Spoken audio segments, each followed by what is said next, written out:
Periods ടൈമിൽ തന്റെ ഭാര്യ ഒരു സാധാരണ തുണിയാണ് ഉപയോഗിക്കുന്നതെന്ന് മനസ്സിലാക്കിയ ഈ ഒരു ഭർത്താവ് കടയിൽ നിന്നും ഒരു പാഡ് വാങ്ങിക്കൊടുക്കുന്നു. എന്നാൽ ആ പാഡിന് വലിയ വിലയാണെന്ന് പറഞ്ഞ് അത് ഉപയോഗിക്കാതെ ഭർത്താവ് തന്നെ അവൾ തിരിച്ചു കൊടുക്കുന്നു. അവസാനം അവൻ അവന്റെ കൈകൊണ്ട് തന്നെ ഒരു പാഡ് ഉണ്ടാക്കി ഭാര്യയ്ക്ക് കൊണ്ടു കൊടുക്കുന്നു. എന്നാൽ അവൾ അത് ഉപയോഗിച്ചത് നല്ല രീതിയിൽ ലീക്ക് ആവുകയും പിന്നെയും അവൾ ആ തുണി തന്നെ ഉപയോഗിക്കുകയാണ്. അവൻ വീണ്ടും 3 ലെയർ പഞ്ഞി വെച്ച് പാഡ് ഉണ്ടാക്കി കൊടുക്കുന്നു. പിന്നെ ലീക്ക് ആവുമെന്ന് ഭയന്ന് അവൾ അത് ഉപയോഗിക്കാൻ കൂട്ടാക്കിയിരുന്നില്ല. വേറെ വഴിയില്ലാതെ അവൻ ആടിന്റെ ചോര വാങ്ങി അത് കുറച്ചായി വരുന്ന രീതിയിൽ സെറ്റ് ചെയ്ത് അവൻ തന്നെ അത് യൂസ് ചെയ്ത് നോക്കാണ്. കുറച്ച് സമയത്തിന് ശേഷം ബ്ലഡ് നല്ല രീതിയിൽ ലീക്ക് ആവാൻ തുടങ്ങി. വേറെ വഴിയില്ലാതെ അവൻ അടുത്തുണ്ടായിരുന്ന കുളത്തിലേക്ക് എടുത്തു ചാടി.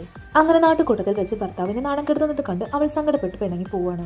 ശേഷം അവൻ ആ നാട്ടിൽ നിന്നും പോയി പാഡിൽ ഉപയോഗിക്കുന്ന പഞ്ഞി ഏതാണെന്ന് കണ്ടുപിടിക്കുന്നു. അപ്പോഴാണ് അവന് മനസ്സിലാവുന്നത് പാഡിൽ ഉപയോഗിക്കുന്നത് സാധാരണ പഞ്ഞിയല്ല, മറിച്ച് സെല്ലുലാർ ഫൈബർ ആണെന്നുള്ള കാര്യം. അവൻ ജോലി ചെയ്യുന്ന വീട്ടിലെ പ്രൊഫസർ അവന്റെ ആഗ്രഹം മനസ്സിലാക്കി അവന് പാഡ് നിർമ്മിക്കുന്ന വീഡിയോ കാണിച്ചു കൊടുക്കുന്നു. അവൻ അത് കണ്ട് സ്വന്തമായി ഒരു പാഡ് നിർമ്മിക്കുന്നു. പിന്നീട് ഒരു എക്സിബിഷനിൽ വെച്ച് അവന്റെ പാഡ് അവൻ ഇൻട്രൊഡ്യൂസ് ചെയ്യുന്നു. അതിൽ അവന് ഫസ്റ്റ് പ്രൈസും കിട്ടുന്നു. എക്സിബിഷനിൽ ഫസ്റ്റ് പ്രൈസ് കിട്ടിയത് കൊണ്ട് അവന് 2 ലക്ഷം രൂപയും കിട്ടുന്നു. അത് വെച്ച് അവന്റെ നാട്ടിൽ തന്നെ അവൻ ഒരു പാഡിന്റെ കമ്പനി തന്നെ നിർമ്മിക്കാണ്.